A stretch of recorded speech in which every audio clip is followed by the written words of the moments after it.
The frozen Montana wind rattled the windows of Reynolds Ranch as Sergeant Thomas Reynolds poured his morning coffee with trembling hands. At 68, the decorated veteran had survived Afghanistan, survived losing his wife to Alzheimer's, survived every nightmare the world could throw at him. But tonight, he wouldn't survive what was coming. 3 weeks later, under a steel-gray January sky, mourners gathered at Copper Ridge Cemetery. Tom's casket rested above the dark earth, an American flag draped across polished oak. His brother Richard stood beside it, dabbing theatrical tears with a handkerchief. The pastor cleared his throat. Then came the sound that shattered everything, frantic scratching, desperate and wild. Every head turned. A German shepherd burst through the crowd, limping on a scarred back leg, amber eyes blazing with impossible urgency. The military dog threw himself against the coffin. His claws tore into wood. Blood stained the snow. And he wouldn't stop. Leave a like and share your thoughts in the comments, along with the city you're watching from now. Let's continue with the story. "Get that animal away from my brother's coffin!" Richard's voice cracked through the cemetery like a whip. He lunged forward, but 2 veterans blocked his path. Sergeant, that's what Tom had named him, clawed at the polished oak with primal desperation. His paws bled freely now, crimson droplets spattering the pristine snow. The 9-year-old German shepherd's amber eyes held something beyond animal instinct. They held knowing. "Someone control that dog," Richard shouted again, his face flushing red despite the bitter cold. "This is desecration. My brother deserves—" "Hold on." Sheriff Claire Donovan stepped forward, her breath forming white clouds in the 15-degree air. She'd known Tom Reynolds for 20 years, known his dog too. Military working dogs didn't lose their minds without reason. When did Sergeant start acting strange? Since Tom died, Dorothy, Margaret's sister, spoke up from the crowd. She'd been watching the dog for 3 days. He wouldn't eat. Wouldn't sleep. Just stood at the ranch door, howling. Sergeant's scratching grew more frantic. The sound of claws on wood sent shivers through the mourners that had nothing to do with Montana's winter. He paused, pressed his scarred muzzle against the casket, then resumed his desperate work. His back leg, injured years ago in Afghanistan, trembled with effort. "This is insane," Dr. Howard Bennett interjected, his medical authority lending weight to his words. "I examined Tom myself. Heart failure, natural causes. The dog is grieving, nothing more." But Pastor William McCarthy had seen something in his 68 years that made him hesitate. He'd watched Sergeant serve alongside Tom overseas, watched the bond between man and dog transcend normal companionship. "German shepherds have 60 times the scent receptors we do," he said quietly. "They can detect things we can't, changes in body chemistry, breath, heartbeat. You're not seriously suggesting—" Richard's protest died as Sergeant suddenly stopped scratching. The dog sat back on his haunches, tilted his head skyward, and released a howl that seemed to carry every ounce of anguish a living creature could hold. It echoed off the surrounding pine forest, bounced back from the snow-covered peaks, and settled like a physical weight on every person present. Then Sergeant did something that made Sheriff Donovan's blood run cold. The dog placed his paw on a specific spot on the casket, right where Tom's chest would be, and pressed down. Once, twice, 3 times. The rhythm was unmistakable. CPR. "Open it," Sheriff Donovan commanded. "You can't be serious," Richard protested, but his voice had changed. Fear replaced indignation. "I said open the casket. Now!" The funeral director stepped forward with shaking hands, reaching for his tools. Sergeant watched, perfectly still now, muscles coiled like springs. Waiting. The first screw began to turn. The screws came out one by one, each turn of the screwdriver amplifying the tension that gripped Copper Ridge Cemetery. Sergeant stood motionless, his bleeding paws planted in the snow, eyes locked on the casket with unwavering focus. The crowd pressed closer, breath held, as the funeral director worked with trembling hands. "This is madness," Richard hissed, but he'd stopped trying to intervene. Something in Sheriff Donovan's expression warned him that resistance would only make things worse. The final screw clattered onto the frozen ground.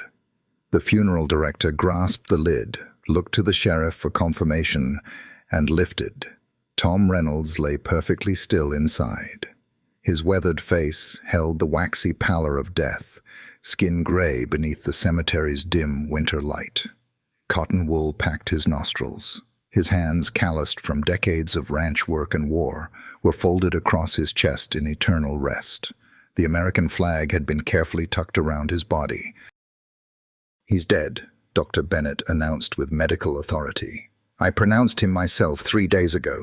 Heart failure. This is—" Sargent didn't wait for permission. The German shepherd launched himself at the casket with a force that made several mourners gasp. He landed with his front paws on Tom's chest and began licking the veteran's face frantically, whimpering between desperate swipes of his tongue. "Get him off!" Richard shouted, but Sheriff Donovan held up her hand. "Wait. Just wait." The dog pressed his scarred muzzle to Tom's nose, breathing warm air across the veteran's face. Then Sargent shifted, placing his paw directly over Tom's heart. The rhythmic pressure resumed. Press, release, press, release. The dog's amber eyes never wavered from his human's face. "Someone call Dr. Grace Harper," Dorothy said suddenly. "The veterinarian. She knows about working dogs." A teenager in the crowd already had his phone out. "She's at her clinic." "I'll call." Minutes stretched like hours. Sargent continued his work, undeterred by the cold or his bleeding paws or the crowd of humans watching his every move. His breath came in white puffs, mixing with the frost that clung to Tom's face. Richard shifted his weight, jaw clenched. "How long are we going to entertain this delusion? My brother is gone. This is cruel to everyone, especially the dog." "Your brother?" Pastor McCarthy's voice carried a question that made Richard's eyes narrow. "You didn't visit him once in the 5 years Margaret was sick, not once when he was drowning in medical bills." "That's not—" Richard began, but stopped as a white truck skidded to a halt outside the cemetery gates. Dr. Grace Harper sprinted through the snow, her veterinary bag bouncing against her hip. At 42, she'd treated more military working dogs than anyone in Montana. She reached the casket, breathing hard, and immediately knelt beside Sargent. "How long has he been doing this?" she demanded. 5 minutes, Sheriff Donovan replied. "Maybe 6. Grace placed her hand on Sargent's head, not to stop him, but to feel his tension, his certainty. The dog barely acknowledged her, focused entirely on Tom. She pulled out a stethoscope from her bag and pressed it to Tom's chest, just beside where Sargent's paw rested. The cemetery fell silent. Even the wind seemed to hold its breath. Grace's eyes widened. "There's something, very faint. It could be—" She moved the stethoscope, pressed harder. "Jesus, there's a heartbeat. Extremely slow, but it's there." "That's impossible," Dr. Bennett said, his voice too sharp. "I checked for pulse, breathing, all vital signs." "Did you use an EKG?" Grace challenged. "Because German shepherds can detect a heartbeat at 3 beats per minute. Their hearing is 4 times more sensitive than ours." "If Tom's heart is beating that slowly, you wouldn't have detected it with standard examination." Richard went pale. "This is insane. People don't come back from the dead after 3 days." "He wasn't dead," Grace said, her voice hardening. "He's in some kind of extreme hypothermic state. Body temperature so low it mimics death. Or—" She paused, looking directly at Dr. Bennett. "Or he's been given something that slows bodily functions to near-death levels." The accusation hung in the frozen air like a physical thing. "Are you suggesting Bennett sputtered, but his face had gone from red to ashen in seconds. "I'm suggesting," Grace said carefully, "that Tom Reynolds needs to be in a hospital right now. Someone call an ambulance. And Sheriff, you might want to start asking questions about how a healthy 68-year-old veteran suddenly died of heart failure." "Sergeant, as if understanding help was finally coming, sat back on his haunches. He threw his head back and howled, not the desperate, anguished cry from before, but something different. Triumph, relief, the howl of a soldier who'd completed his mission against impossible odds. "No," Richard breathed. "No, this isn't—" "Richard Crawford." Sheriff Donovan's hand moved to her handcuffs. "Don't move. Don't speak. Don't do anything except stand right there until I figure out what the hell is happening." An ambulance siren wailed in the distance, growing closer. 2 paramedics rushed through the cemetery gates moments later, equipment in hand. "Patient in casket," Grace directed them. "Possible hypothermia or drug-induced bradycardia. Heart rate extremely low. Get him warm, get him oxygen, and get him to St. Vincent's now." The paramedics worked with practiced efficiency, carefully lifting Tom from the casket onto a stretcher. Sergeant tried to follow, but Grace held him back gently. "Let them work, boy. You did your job. You saved him." As they loaded Tom into the ambulance, one of the paramedics looked back. His core temperature is 79 degrees. Blood pressure barely measurable. But he's alive. Whoever called this in saved his life. The ambulance doors slammed shut. Red lights flashed against the snow as it sped away. Sheriff Donovan turned to Dr. Bennett, whose face had collapsed into something resembling terror. "Doctor, I think we need to have a conversation. Downtown. Now." "I want my lawyer," Bennett whispered. "I bet you do." Donovan's gaze shifted to Richard, who'd begun backing away slowly through the crowd. "And you're not going anywhere either." Richard's mask finally cracked. "You don't understand. I didn't. It wasn't supposed to—" His words tumbled over each other, desperation replacing his earlier confidence. "The debt. I had no choice. He was going to lose everything anyway." The confession exploded through the cemetery like a gunshot. Dorothy gasped. Several veterans moved closer, surrounding Richard without being asked. Pastor McCarthy simply shook his head, disappointment etched in every line of his face. "Richard Crawford," Sheriff Donovan's voice carried the weight of judgment. "You're under arrest for attempted murder." As Donovan read him his rights, Sergeant limped to where Tom's casket still sat open, the empty space inside a testament to how close they'd come to burying a living man. The dog sat beside it, sentinel and savior, blood from his paws staining the snow like crimson badges of honor. Grace knelt beside him, gently examining his injuries. "You knew," she whispered. "All along, you knew he was alive in there. Good boy. Such a good boy." Sergeant's tail thumped once against the frozen ground. His job wasn't finished yet. Tom was still out there, still fighting, but for the first time in 3 days, the dog's amber eyes held something other than desperation. They held hope. St. Vincent's Hospital emergency room exploded into controlled chaos the moment the ambulance doors flew open. Tom Reynolds was rushed through sterile corridors on a gurney, surrounded by a team of medical professionals who'd seen their share of impossible cases, but never quite like this. Male, 68, found in casket at his own funeral, the lead paramedic reported, his voice steady, despite the absurdity. Core temperature 79 degrees, heart rate fluctuating between 3 and 8 beats per minute, blood pressure 70/40, breathing so shallow we almost missed it.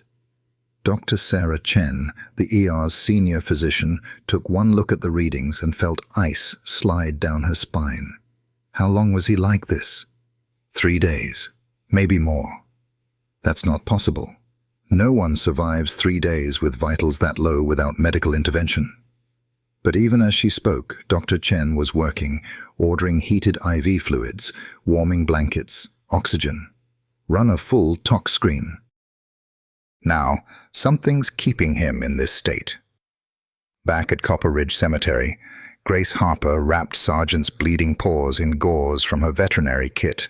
The German shepherd trembled, not from cold, but from exhaustion.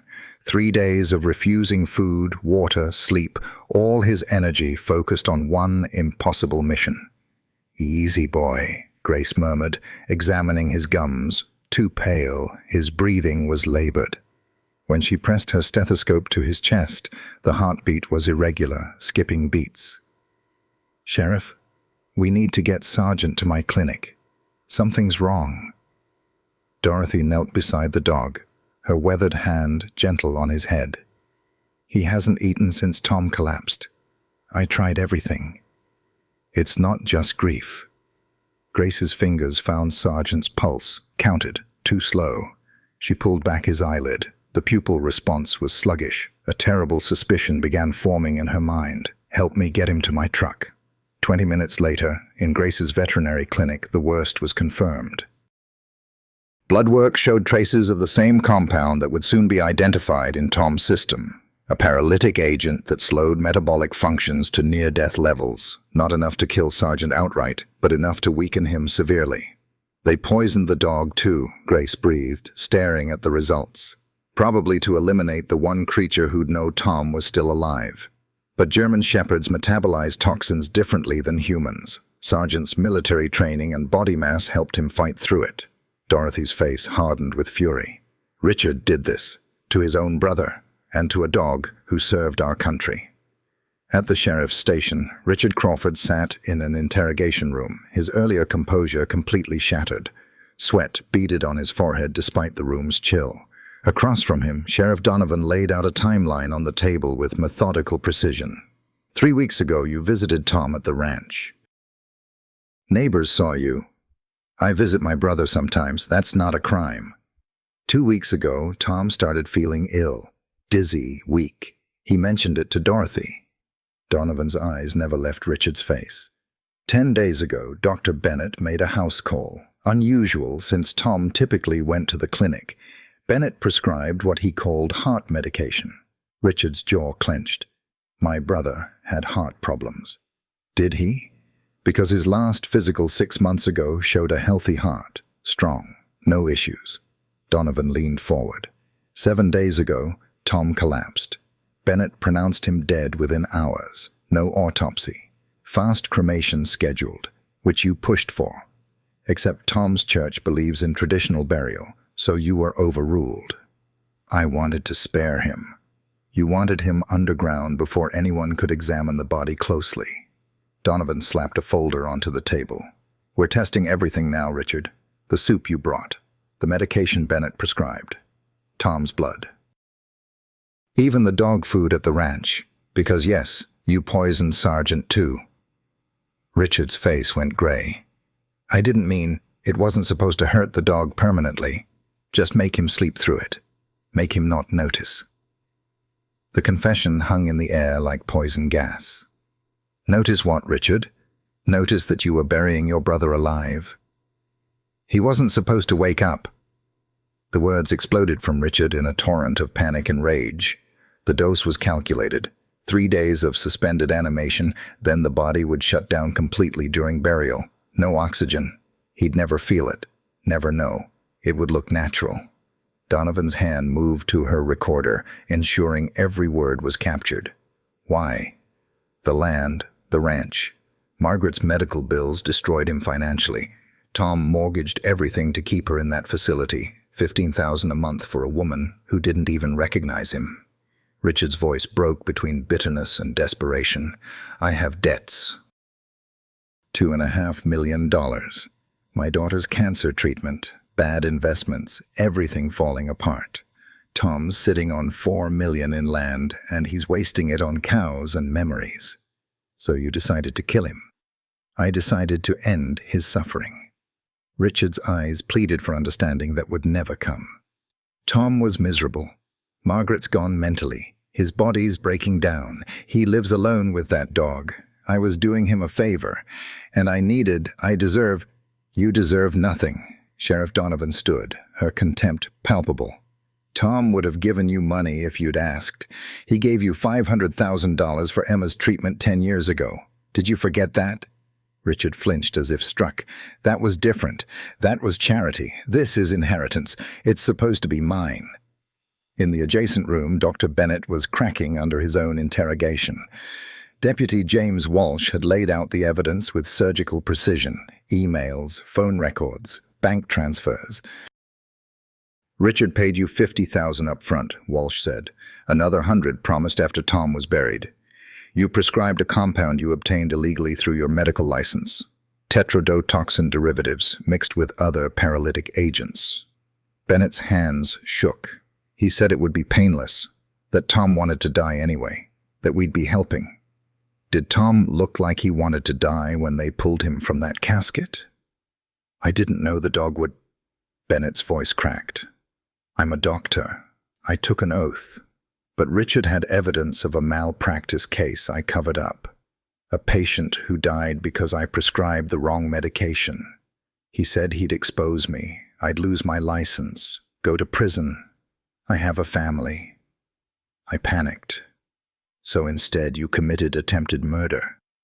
Bennett buried his face in his hands, shoulders shaking with sobs. At St. Vincent's, Tom's body temperature had risen to 92 degrees.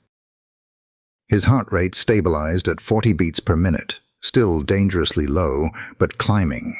The warming protocol was working, but Dr. Chen's concern deepened with each test result.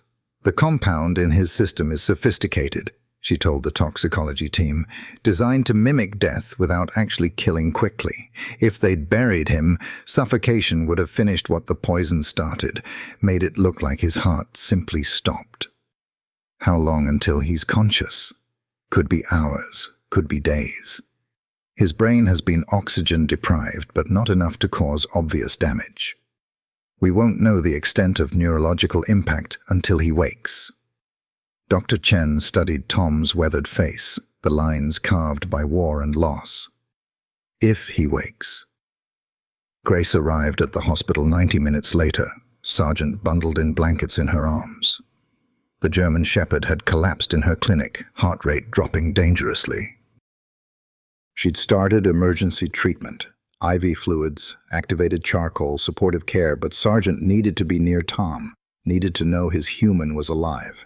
"Dogs don't understand suspended animation," Grace explained to the nurse who tried to bar her entry. "All Sergeant knows is he fought for 3 days to save his person, and now Tom's disappeared again. The stress alone could kill him. These two are war veterans. They stay together." The nurse looked at the security guard, who looked at Dr. Chen, who made a decision that would be recorded in hospital history. "Put them in the same room. If that dog saved this man's life, he's earned the right to be here for whatever comes next." They wheeled a padded veterinary bed next to Tom's hospital bed. Grace settled Sergeant onto it, the dog's eyes never leaving Tom's still form. She connected Sergeant's IV line, adjusted his warming blanket, and stepped back. For a long moment, nothing happened.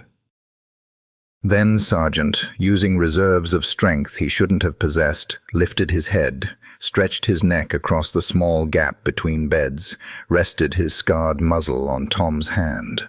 The heart monitor above Tom's bed registered a subtle change. His pulse increased by 2 beats per minute. "Did you see that?" a nurse whispered. His vitals responded. Grace watched with tears in her eyes as Sergeant's breathing synchronized with Tom's. 2 warriors, both poisoned, both fighting their way back from the edge of death, both refusing to surrender. "Stay with him, Sergeant," she murmured. "He's going to need you when he wakes up. You both have a long road ahead." Outside, the Montana winter pressed against the hospital windows. Inside, under fluorescent lights that never slept, a man and a dog began the slow journey back to life. Together, the way they'd always faced every battle, the way they'd always survived. Tom Reynolds drifted in darkness for 48 hours. In that void between death and life, memories surfaced like ghosts, unbidden, relentless, achingly real. Afghanistan, 2002. The explosion that changed everything. Sergeant, young then, only 2 years old, barking frantically at a pile of disturbed earth. Tom raising his hand to halt the patrol. The IED detonating anyway when Corporal Jimmy Miller ran forward to check. The blast throwing Tom backward, shrapnel tearing through his left leg. Jimmy's body absorbing the worst of it, saving Tom's life with his own. "Take care of Sarge," Jimmy had whispered, blood bubbling from his lips. "Promise me." Tom had promised, had kept that promise for 22 years. The memory shifted, blurred. Now he was 45, standing in a hospital corridor that smelled of antiseptic and despair, a neurologist with kind eyes and terrible news. "Mr. Reynolds, your wife's condition is progressing faster than we hoped. Early onset Alzheimer's, aggressive variant. She's 53. Within 2 years, maybe 3, she won't recognize you." Margaret had cried that night in Tom's arms, her body shaking with sobs. "I'm going to forget you, forget us. 40 years together, and I'm going to forget your face. Then I'll remember for both of us," Tom had sworn, holding her tighter. "Every moment, every sunrise, every time you made me laugh, I'll carry it all." Another memory, sharper now. Margaret at 58, standing in their kitchen, holding a coffee pot and staring at it like she'd never seen such an object before. The confusion in her eyes when Tom gently took it from her hands. "Let me help you, Maggie." "Who are you?" she'd asked, voice small and frightened. Those 3 words had shattered him more completely than any roadside bomb. In the hospital room, Tom's eyelids flickered. Dr. Chen noticed immediately, calling for the team. "He's surfacing. Tom. Tom Reynolds, can you hear me?" But Tom was still lost in memory. Margaret at 60, being admitted to Evergreen Memory Care in Seattle, the best facility in the Northwest, $15,000 per month. Tom signing the papers with hands that trembled, knowing what it meant, knowing he'd spend every cent, sell everything but the ranch itself, work until his body gave out. "Mr. Reynolds, you understand the costs involved?" the administrator had asked gently. "I understand. I love my wife. How much is that worth?" The administrator had no answer for that. Tom's fingers twitched. Sergeant, lying on his padded bed beside Tom's hospital bed, lifted his head immediately. The German shepherd's tail thumped weakly against the blanket. "Look at that," Grace murmured from her chair in the corner. She'd barely left the room in 2 days, monitoring both patients. "Sergeant knows. He always knows." More memories flooded Tom's consciousness. The phone call 2 years ago from Richard, his voice choked with panic. "Tom, it's Emma. Leukemia, stage 3.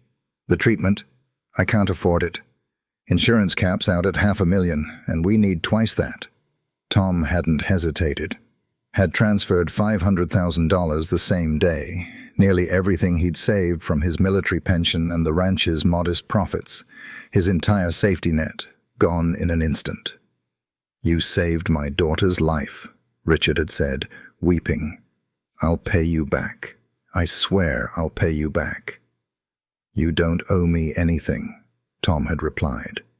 "She's family. That's what family does." But Richard's pride had festered like an infected wound. The debt, emotional, not financial, had poisoned something in him. Tom understood now, floating in this space between consciousness and oblivion, that his brother's greatest weakness wasn't greed, it was shame. Tom's eyes opened. For a moment, he saw nothing but blinding white light. Shapes gradually resolved into ceiling tiles, fluorescent fixtures, the frame of a hospital bed.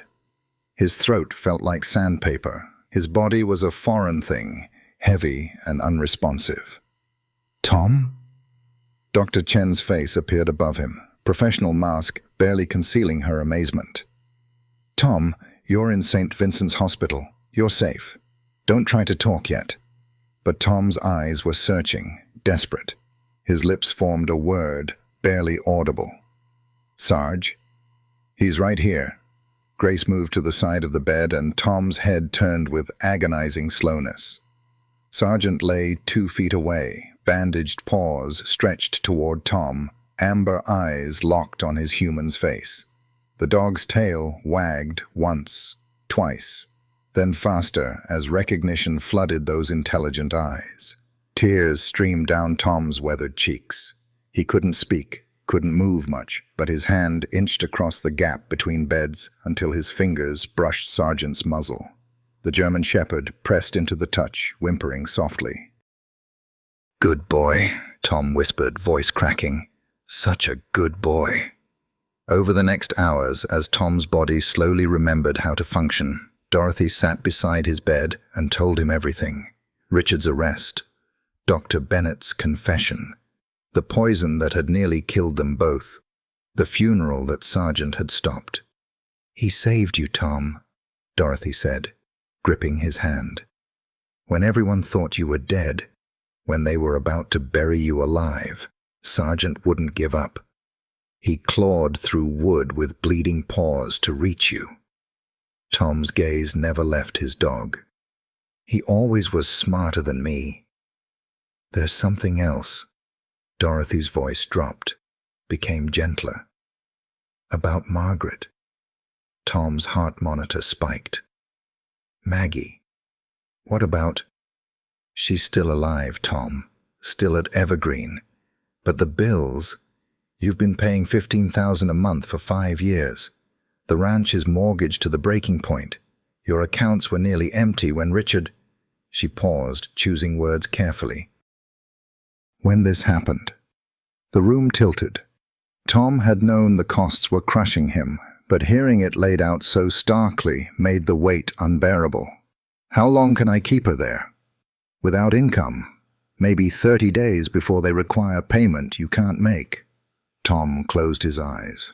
63 years old when Margaret was diagnosed. 68 now. 5 years of selling everything. Equipment, livestock, land parcels. 5 years of her forgetting him piece by piece while he fought to give her dignity and care. "I have to see her. Tom, you can barely sit up. I have to see my wife." His voice, though weak, held the iron that had carried him through war and loss and impossible odds.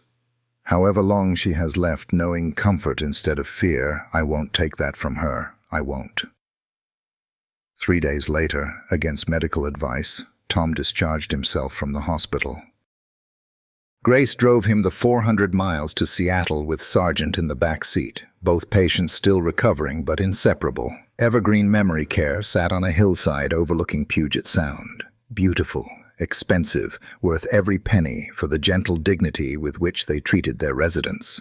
Tom had toured a dozen facilities before choosing this one. Margaret deserved the best. The head nurse, Rebecca, met them at the door. She knew Tom's face even before he introduced himself. He called every night at 8 p.m. to ask about Margaret's day, even though Margaret couldn't remember he'd called 5 minutes later. "Mr. Reynolds, we've been so worried." The news said. Rebecca's eyes filled with tears. "Thank God you're alive." "How is she?" "The same. Come." Margaret sat in the sunroom, bathed in afternoon light that turned her white hair golden.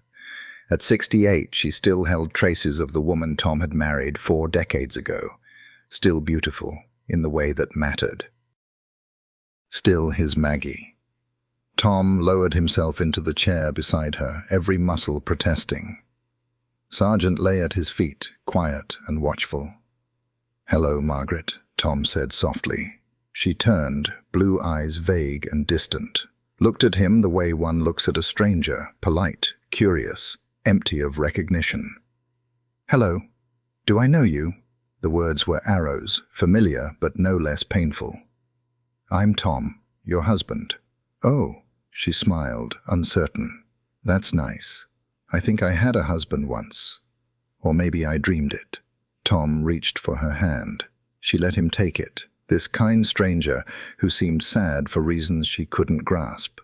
"You didn't dream it, Maggie. We've been married 42 years, built a ranch together, survived a war, survived everything." "That sounds lovely," she said distantly, already forgetting. But then her fingers tightened on his. Just for a moment, something flickered in her eyes. Recognition, maybe, or just the ghost of it. "You have kind eyes," she whispered.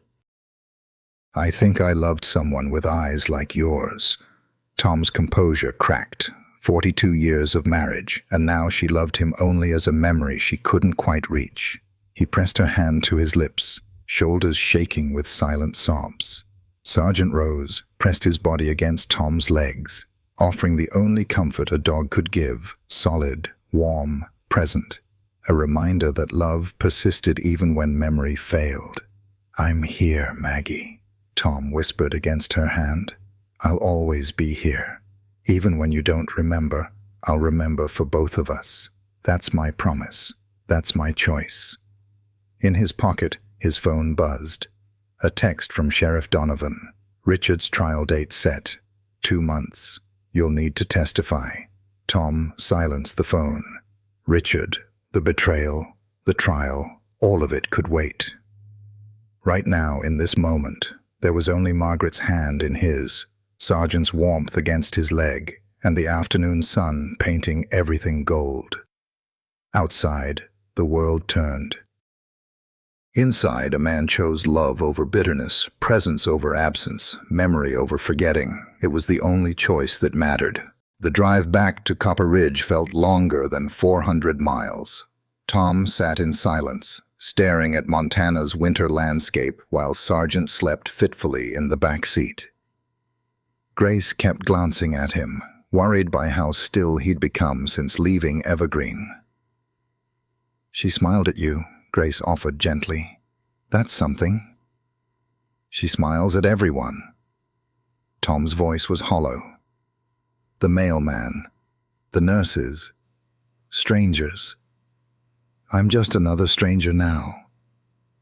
"Tom, 42 years, Grace.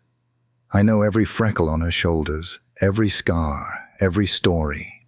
I know she hates green peppers, but loves red ones. That she hums when she's happy and goes quiet when she's sad. I know the exact way she said my name when she was angry versus when she was worried." His hands trembled in his lap. "And she looks at me like I'm nobody." Grace pulled into a rest stop, put the truck in park, and turned to face him. "Love isn't about being remembered, Tom. It's about choosing to stay anyway. You've been doing that for 5 years. I don't know how much longer I can afford to stay." The confession tore from him. "The mortgage payment's due in 3 weeks. Evergreen wants $15,000 by the 15th. I've got maybe $8,000 in the checking account. After Richard, after what happened, I missed work, missed sales. The feed bill alone is $4,000. What about the life insurance policy?" Tom laughed bitterly. "You can't collect life insurance when you're not actually dead. And even if I could, it was only $50,000. That's 3 months at Evergreen, maybe 4. They sat in silence, the truck's engine ticking as it cooled. Finally, Grace said, "You're not alone in this, Tom. The whole town knows what happened, what Richard tried to do, what you've been carrying by yourself. I don't want charity. It's not charity. It's community." "There's a difference." Tom didn't respond, but something in his expression shifted, the slightest crack in the wall he'd built around his pride. By the time they reached Copper Ridge 2 days later, that crack had become a flood. The local newspaper had run the story. Local veteran nearly buried alive, brother charged with attempted murder. From there, it spread. Regional news picked it up. Then, national outlets. The image of Sergeant clawing at Tom's coffin, paws bleeding into snow, became viral within 48 hours. Tom's phone, which he'd silenced, had 247 missed calls when he finally checked it. Dorothy was waiting at the ranch when Grace's truck pulled up. Behind her, the driveway was lined with vehicles. Neighbors Tom hadn't spoken to in months stood on his porch holding casseroles, thermoses of coffee, envelopes. "What's all this?" Tom asked, helping Sergeant down from the truck. The dog's bandaged paws made stairs difficult. "This," Dorothy said, her voice thick with emotion, "is Copper Ridge taking care of its own." Bill McCarthy, the pastor, stepped forward first.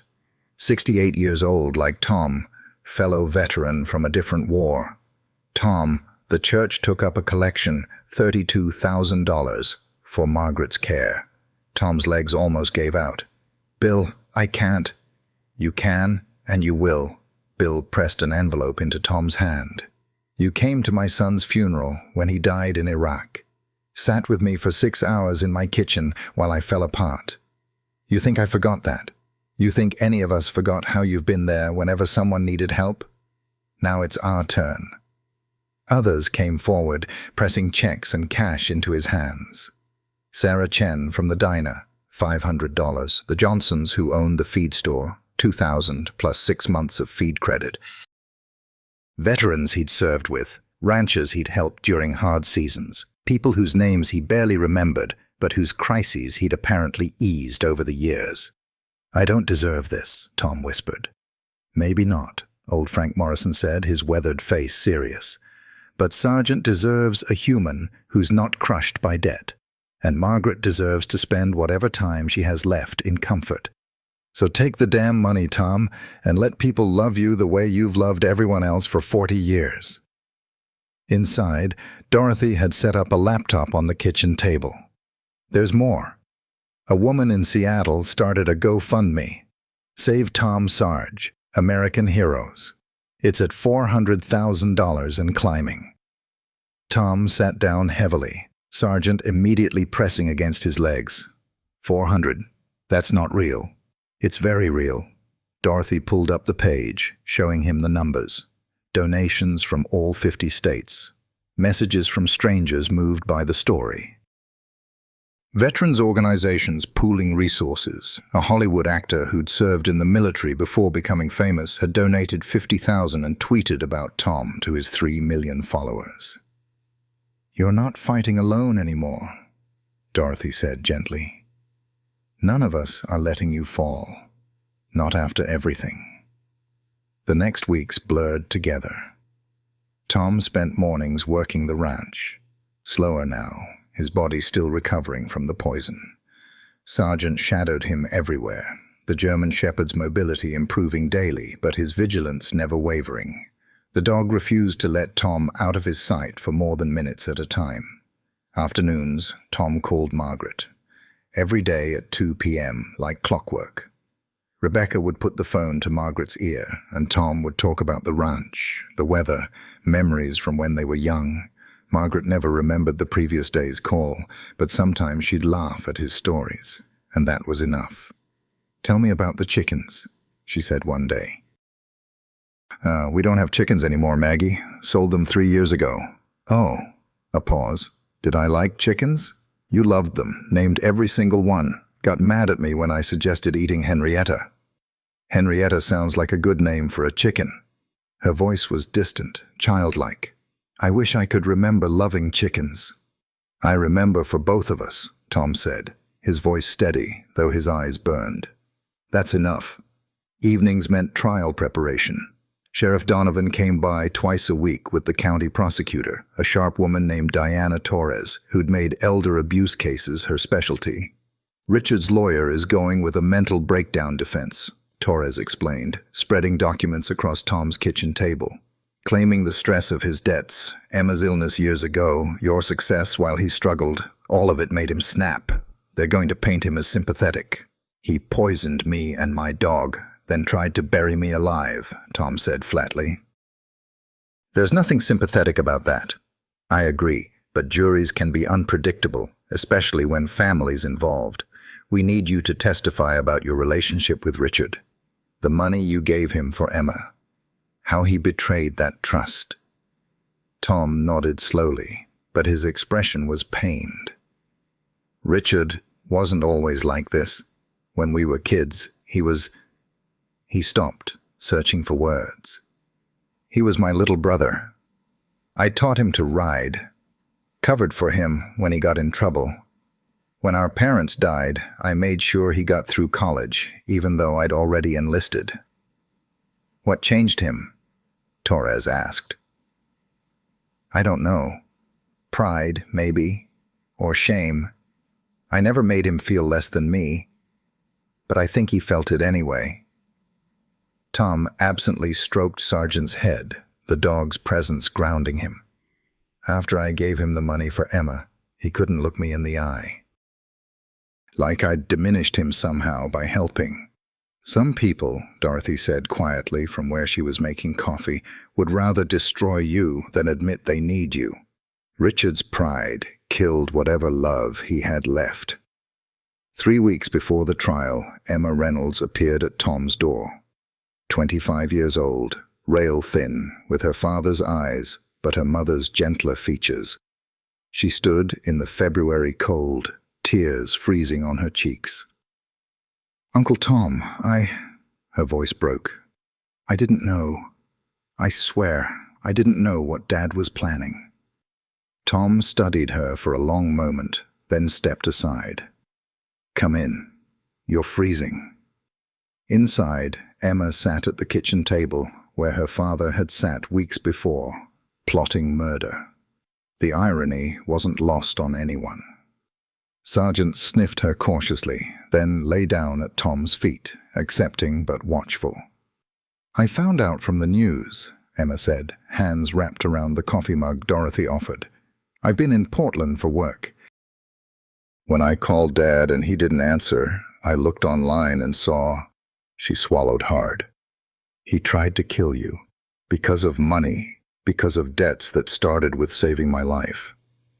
"That's not on you," Tom said firmly. "Your father made his choices.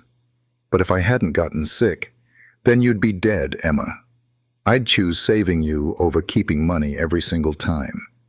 So would your father, once upon a time. The sickness that killed him wasn't yours. It was the shame he carried after." Emma's composure shattered. Sobs racked her thin frame while Dorothy moved to hold her, this girl who'd lost her father not to death, but to something worse. Tom sat quietly, feeling the weight of family, how it could save you or destroy you, sometimes both at once. "I want to testify," Emma said, when she could speak again. "At the trial, I want to tell them who my father used to be before the bitterness ate him, and I want to tell them what you did for me. How you saved my life without expecting anything back. Maybe it won't change the verdict, but people should know you're not just a victim. She searched for words. "You're the kind of person who makes mercy look easy, even when it costs everything." Tom's throat tightened. "Emma, you don't have to." "Yes, I do. You gave me a future when I had none. The least I can do is tell the truth about who destroyed their own." That night, after Emma left and Dorothy went home and the ranch settled into quiet darkness, Tom sat on his porch despite the cold. Sergeant lay beside him, close enough that Tom could feel the dog's warmth through his coat. The GoFundMe had reached $800,000. The community had raised another $60,000. Margaret's care was secure for years, not months. The ranch was saved, the feed bills paid. Tom Reynolds, who'd been hours from burial and financial ruin simultaneously, had been caught by a net of kindness he didn't know existed. "We made it, Sarge," he whispered. "Against every odd, we made it." Sergeant's tail thumped against the frozen wood. The dog pressed closer, and Tom wrapped his arm around the warm, solid presence that had refused to let him die. Inside, Tom's phone buzzed with another notification. Another donation. Another stranger moved by the story of a dog's loyalty and a veteran's quiet dignity. Another thread in the net that had caught him when he fell. Tom closed his eyes and let himself cry, not from grief this time, but from the overwhelming grace of being seen, being valued, being loved by people who owed him nothing, but gave him everything. In 2 weeks, he'd face his brother in court, face the man who'd chosen murder over asking for help.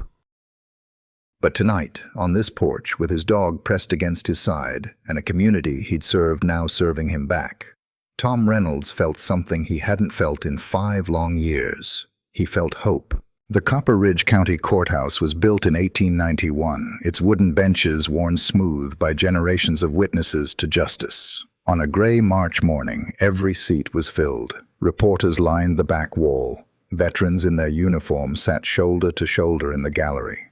Outside, television trucks broadcast live to a nation that had followed Tom Reynolds' resurrection from the beginning. Tom sat in the front row, Sergeant beside him. The courthouse had never allowed animals inside before, but Judge Margaret Thornton, no relation to Tom's wife, had made an exception. "That dog is a decorated military veteran and a material witness," she'd ruled. "He has every right to be here." Richard Crawford was led in wearing an orange jumpsuit, hands cuffed, looking 20 years older than his 52 years. His eyes found Tom's for just a moment before sliding away, unable to hold his brother's gaze.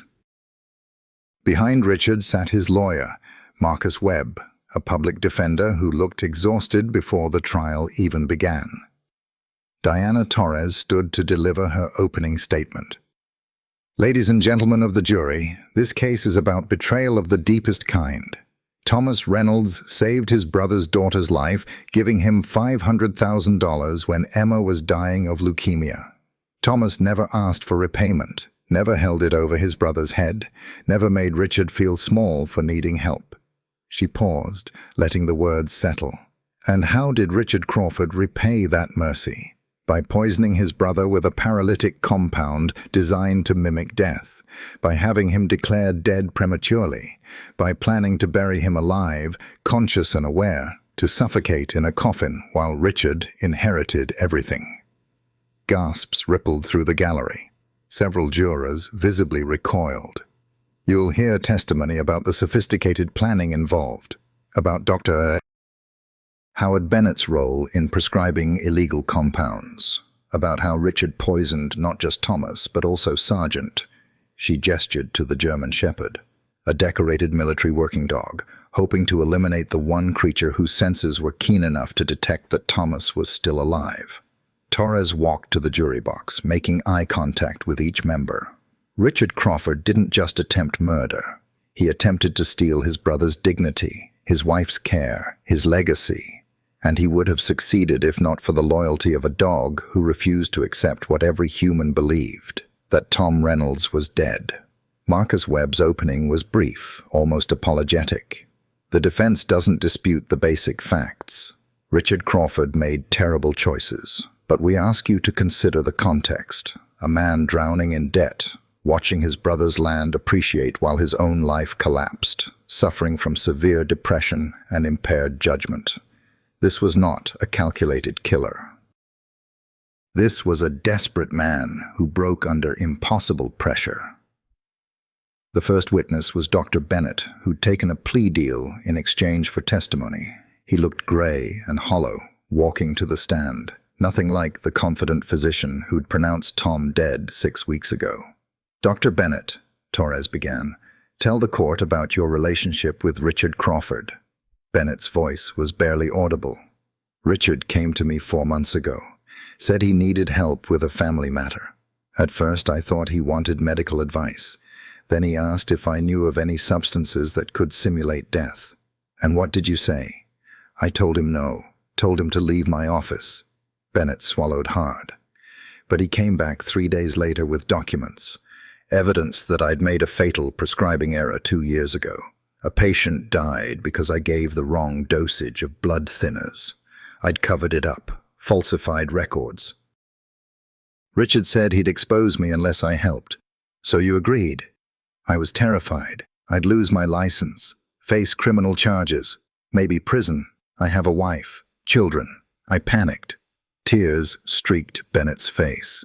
"I obtained tetrodotoxin derivatives through channels I shouldn't have accessed. Mixed them with other paralytic agents to create something that would slow Tom's heart rate and breathing to barely detectable levels, make him appear dead for 72 to 96 hours. And after that period, if he was buried, lack of oxygen would kill him. If not, the compounds would metabolize and he'd recover. But Richard assured me the burial would happen within 48 hours, said he'd push for immediate internment." Bennett's voice cracked. "I'm a doctor. I took an oath to do no harm. Instead, I became a murderer. You're testifying now in exchange for a reduced sentence. Why?" Bennett looked directly at Tom for the first time. "Because I can't live with what I did. because Tom Reynolds deserves justice, and because every time I close my eyes, I see that dog clawing at the coffin, bleeding to save his human while I stood by and did nothing. During cross-examination, Webb tried to establish that Bennett was the true mastermind, but the emails between him and Richard told a different story. Richard's messages were calculating, cold, specific about timing and dosage and burial schedules. Bennett's replies were reluctant, fearful, the correspondence of a man being coerced rather than leading. Emma Reynolds took the stand next. She wore a simple black dress, her thin frame rigid with tension. When she spoke, her voice was clear and unwavering. My Uncle Tom saved my life when I was 15. I had acute lymphoblastic leukemia. The treatment cost $1.2 million. Insurance covered half. My parents had nothing. We were going to lose our house just to pay the medical bills, and even then, it wouldn't be enough. What did Thomas Reynolds do? Torres asked gently. He gave us $500,000, wired it the same day my father called him, didn't hesitate, didn't ask for contracts or repayment schedules, just said, "She's family. That's what family does." Emma's eyes filled. That money saved my life, gave me 10 more years I wouldn't have had. And your father's reaction? At first, grateful, but over time, it changed. He couldn't look at Uncle Tom without remembering he owed him. Not money. Uncle Tom never asked for the money back. But Dad owed him my life, and that debt was one he couldn't bear. Pride poisoned him, made him think he was diminished by accepting help. Did you have any knowledge of your father's plans? None. I was in Portland when it happened. When I found out, Emma's composure cracked. When I found out my father tried to murder the man who saved me, I wanted to die.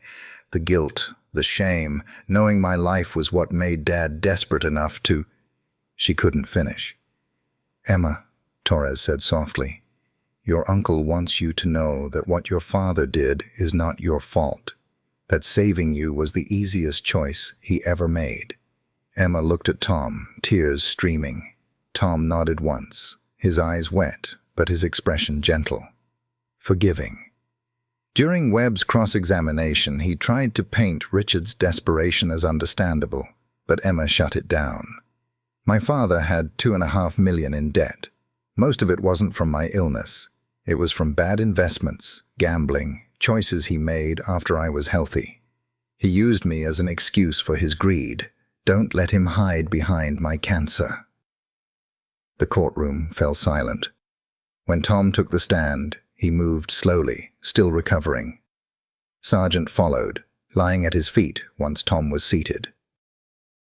The dog's presence was a living reminder of everything that had happened.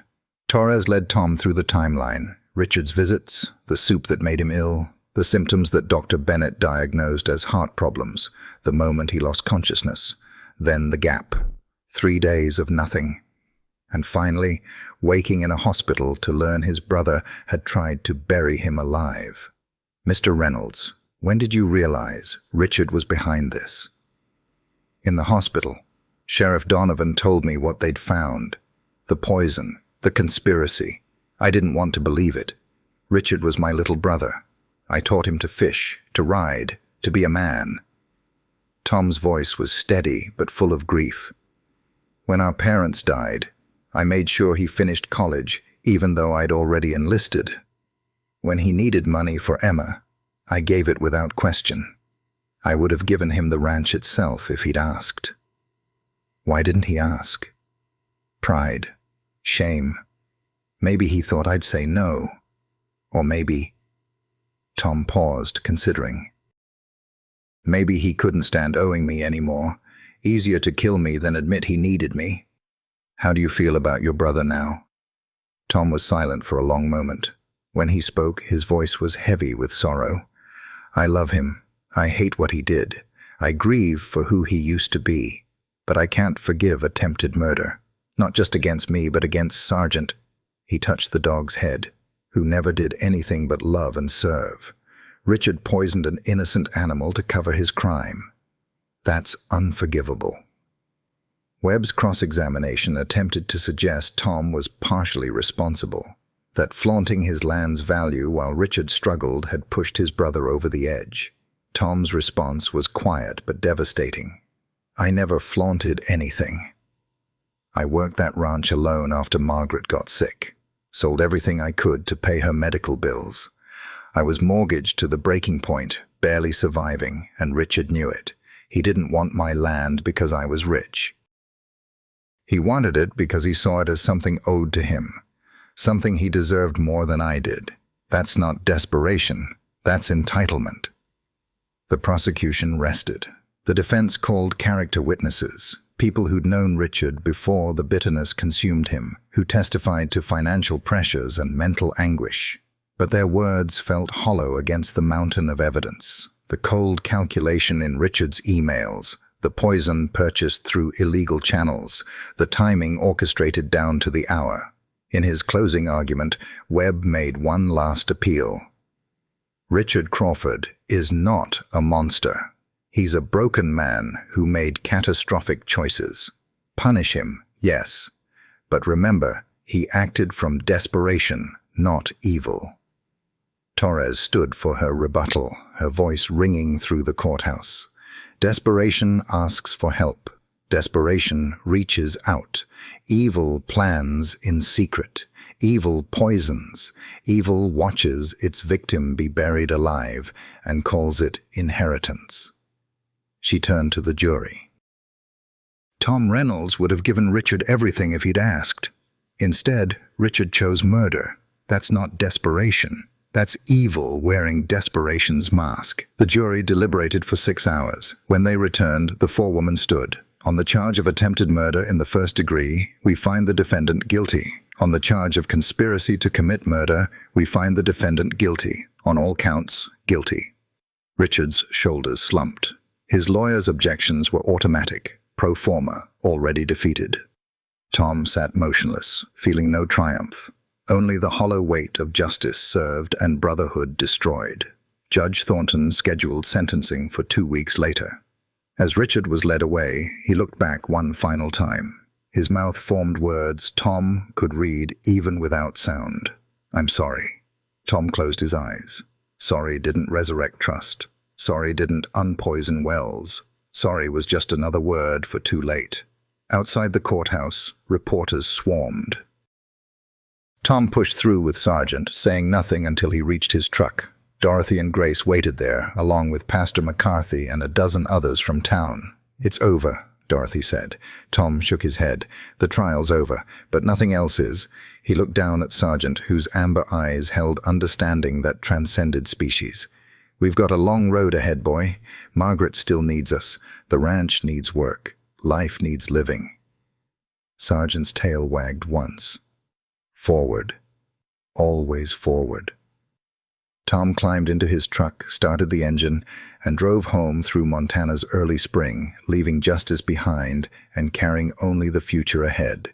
Richard Crawford stood before Judge Thornton 2 weeks later for sentencing. The courtroom was less crowded this time. The verdict had already been delivered. The media circus moved on to fresher tragedies. But Tom was there, Sargent at his side, bearing witness to the end of brotherhood.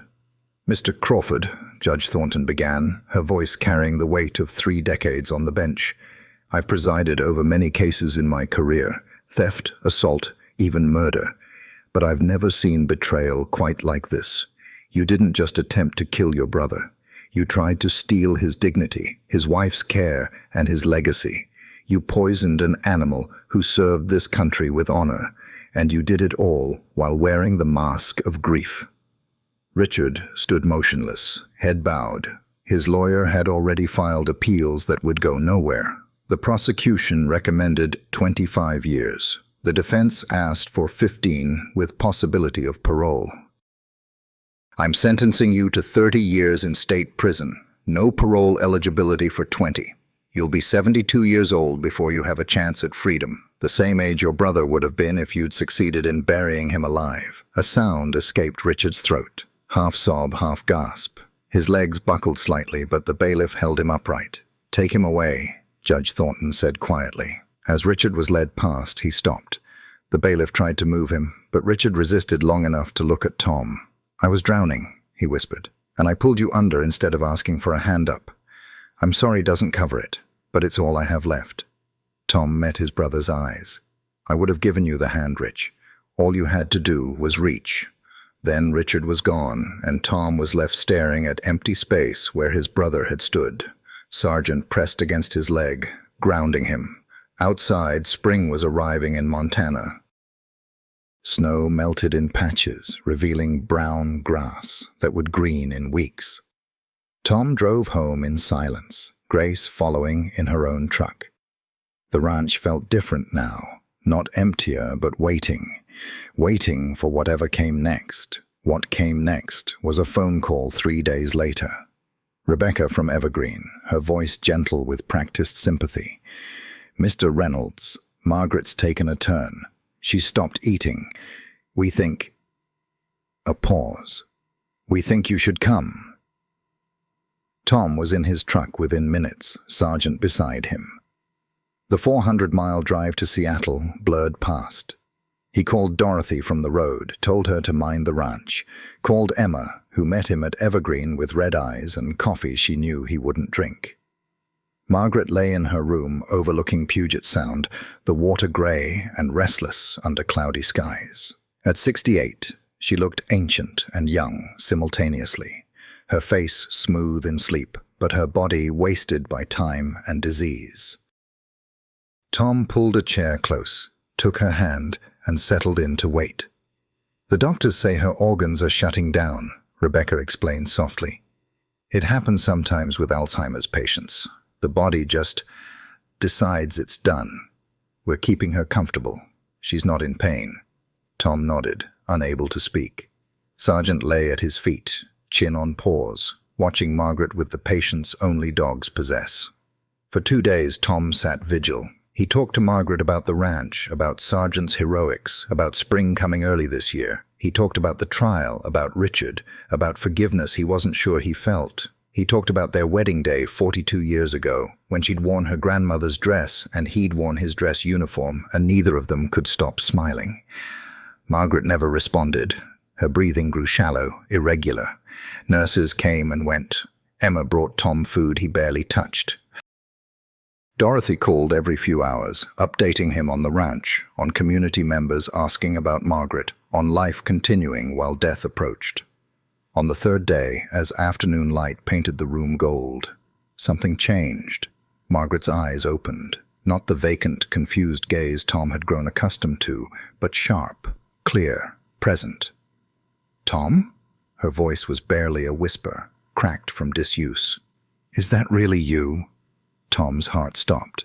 "Maggie, you know me?" "Of course I know you."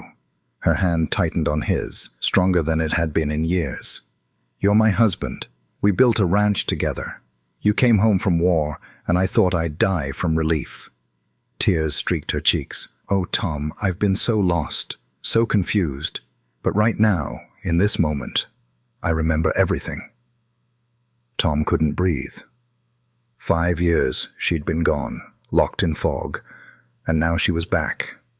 "Maggie, Hush." She raised a trembling hand to his face, tracing the lines time and grief had carved. "I don't have long, I can feel it, but I needed to come back one more time, needed to see you clearly, to tell you," her voice broke, "to tell you I'm sorry. Sorry you spent so much trying to keep me comfortable when I couldn't even remember your name. Sorry I left you alone."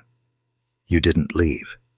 Tom pressed her hand to his lips, tears falling freely. "You were sick. That's not leaving." "I need you to know," Margaret continued, each word an effort, "that even when I couldn't remember you, I felt safe. Some part of me knew you were there, watching over me. Love like that doesn't need memory. It lives in the bones." Sergeant rose, placed his paw gently on the bed. Margaret's gaze shifted to the dog, and she smiled. That smile Tom remembered from 40 years ago, full of warmth and recognition. "And you, brave boy, you saved him. Thank you for bringing him back to me, even if only for this moment." "Maggie, don't go." Tom's voice shattered. "Please." We just got you back. I've been gone for 5 years, love. This is just a gift, a chance to say goodbye properly. She stroked his face one more time. You gave me everything, a home, a life. 42 years of being loved so completely, I never doubted it, even when I couldn't remember your face. That's rare, Tom. That's precious. Don't waste what's left of your life grieving what's already gone. I don't know how to let you go. Yes, you do. You've been doing it piece by piece for 5 years. This is just the final piece. Her breathing grew more labored. Promise me something. Promise me you'll live. Really live. Not just exist. Find joy again. Help others the way you've helped everyone your whole life. Let that be my legacy. Not a woman who forgot, but a man who never stopped loving. I promise, Tom whispered, though the words felt like breaking. Margaret's eyes drifted closed, but her hand stayed in his. I love you, Thomas Reynolds. I've loved you since I was 26 years old. I'll love you past the edge of everything. Her breath rattled. Take care of our boy. Sergeant's a good dog. Best dog. The best, Tom agreed, voice thick with tears. And forgive Richard, eventually. Not now, but someday. Bitterness will poison you worse than anything he put in your body. Then Margaret exhaled, a long, slow breath that didn't return. The monitors beside her bed showed lines going flat, but Tom already knew. He felt the moment her spirit left, felt the absence like a physical blow. Rebecca came in quietly, checked vitals, and turned off the machines. I'm so sorry, Mr. Reynolds. But that moment of clarity, that was a gift. Many Alzheimer's patients never get that. She came back to say goodbye. Tom sat holding Margaret's cooling hand until the sun set and the room filled with shadows. Sergeant never moved from his post, the faithful guardian keeping watch over both his humans, the living and the dead. When Tom finally stood, his body ached like he'd aged a decade in hours. Emma helped him with arrangements. Margaret would be buried in Copper Ridge, in the cemetery where Tom had nearly been interred himself. The irony was lost on no one. The funeral was simple. Pastor McCarthy presided, speaking of love that transcended memory, of devotion that asked nothing in return. The town turned out, not with the spectacle of Tom's near burial, but with genuine grief for a woman they'd known, a woman who'd been lost long before death claimed her. Tom stood at the graveside. Sergeant pressed against his legs and watched them lower Margaret into earth. This time, no dog clawed at the coffin. This time, death was real and right and necessary. This time, it was truly goodbye. Back at the ranch a week later, Tom stood on his porch watching the sun rise over land that suddenly felt too big, too empty. Sergeant sat beside him, and Tom's hand fell naturally to the dog's head. Just you and me now, boy. Sergeant's tail wagged once. Forward, always forward. That afternoon, Emma arrived with papers and a proposal. Uncle Tom, I've been thinking. The GoFundMe raised over $1 million. After Margaret's care and the ranch expenses, there's still $700,000 left. What if we used it to do something meaningful? Like what? Like this. She spread architectural drawings across the kitchen table. A sanctuary for retired military working dogs and the veterans who served with them. You've got 200 acres. We could build kennels, a training facility, a counseling center. Give these dogs and their humans a place to heal together. Tom studied the plans, saw kennels where broken dogs could find peace, saw cabins where broken veterans could find purpose, saw a legacy built not on wealth or land, but on service continuing past service.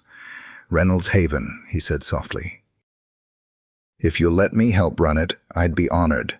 Emma's eyes were bright with purpose. You saved my life once. Let me help you save others. Tom looked at Sergeant, who looked back with amber eyes that had seen war and death and resurrection. The dog's tail wagged, and somehow Tom knew the answer. All right, he said. Let's build something worth remembering. 6 months after Margaret's funeral, Reynolds Haven opened its gates to its first residents. The sanctuary sprawled across 50 acres of Tom's ranch. Wooden kennels painted barn red, training yards with obstacle courses, a counseling center converted from an old stable, and 3 small cabins for veterans who needed temporary housing while they healed. Tom stood at the entrance on opening day, sergeant at his side, watching a pickup truck roll up the gravel drive. A young man emerged, maybe 30, with a prosthetic leg visible below his cargo pants. Behind him, a German shepherd limped out on 3 legs, the 4th missing below the knee. The dog's eyes held the same haunted look Tom recognized in his own mirror. "Mr. Reynolds?" The veteran extended his hand. "I'm Marcus Webb. This is Titan. We served together in Syria." Tom shook his hand firmly. "Call me Tom. And you're both home now." Over the following months, Reynolds Haven filled with broken soldiers and their equally broken dogs. Each pair carried their own scars, physical wounds that had healed into twisted flesh, and psychological wounds that woke them screaming in the night. Tom moved among them like a ghost who'd learned to walk in daylight again, teaching what he'd learned about surviving when survival felt impossible. He showed them how to build routines that gave structure to chaotic minds, how to recognize when their dogs sensed an oncoming panic attack, how to sit with grief without drowning in it, how ranch work, mending fences, feeding cattle, training younger dogs, could anchor a person when everything else felt unmoored. "The work doesn't erase what happened," Tom told a group one morning, all of them standing in the training yard with their dogs. "But it gives you something to do with your hands while your mind catches up to the fact that you're still alive." Emma ran the administrative side with fierce dedication. She'd moved into one of the cabins, splitting her time between managing donations. The GoFundMe had grown to over 2 million, with continuing contributions, and coordinating with veteran organizations across the country. The guilt over her father's actions had transformed into relentless purpose. She couldn't undo Richard's crime, but she could ensure his intended victim's legacy became something that saved others. "We have a waiting list of 47, she reported one evening, sitting across from Tom at the ranch kitchen table. Papers spread between them showed kennel expansion plans. "And the VA in Missoula wants to partner with us for their PTSD treatment program." Tom studied the plans, sergeant's head heavy on his lap. "That's more than we can handle alone.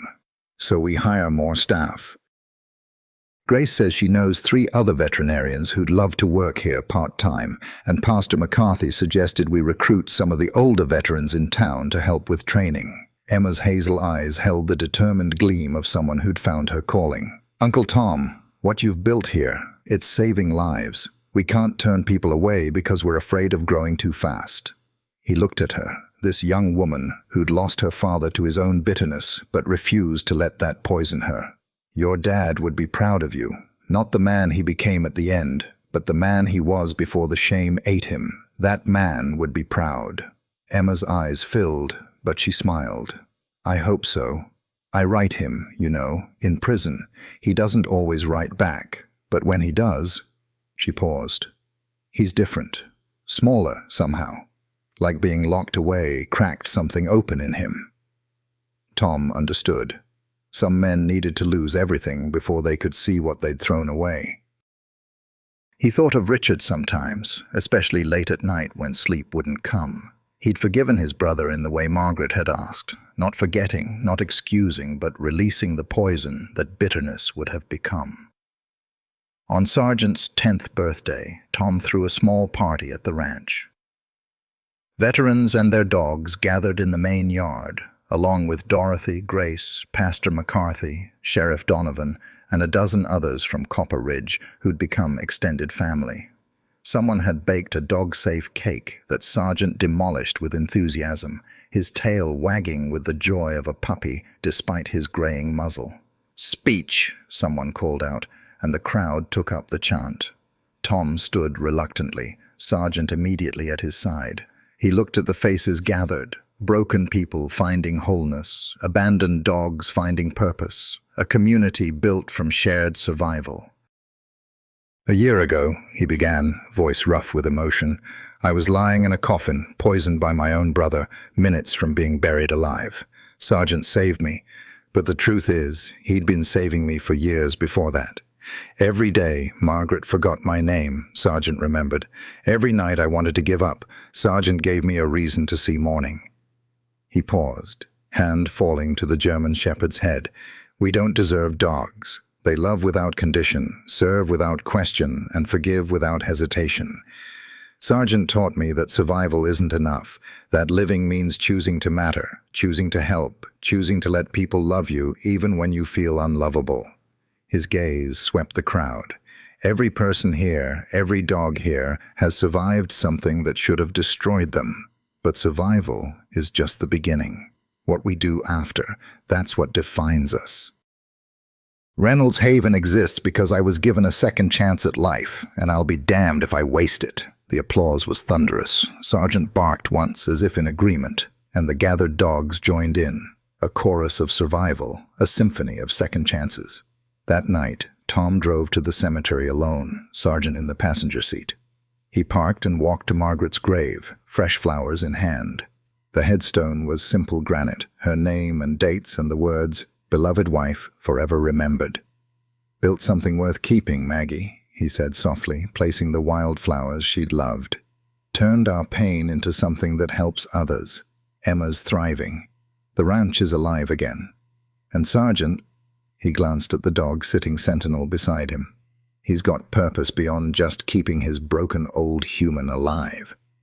The wind carried his words away, but Tom felt a peace he hadn't known since before Margaret's diagnosis. She was gone, but her influence remained, in his capacity for patience, in his understanding of love that transcends memory, in his choice to build rather than destroy. Beside Margaret's stone stood another, Corporal James Miller's monument, relocated from the military cemetery at Tom's expense. "Take care of Sarge," Jimmy had said with his dying breath. Tom had kept that promise for 22 years and counting. "We're doing all right, Jimmy," Tom murmured. "All things considered, we're doing all right." Sergeant pressed against his leg, and they stood together as the sun set behind the mountains, painting the sky in shades of gold and crimson.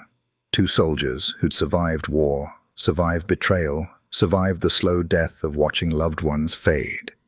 Two survivors who'd chosen to transform their scars into strength for others.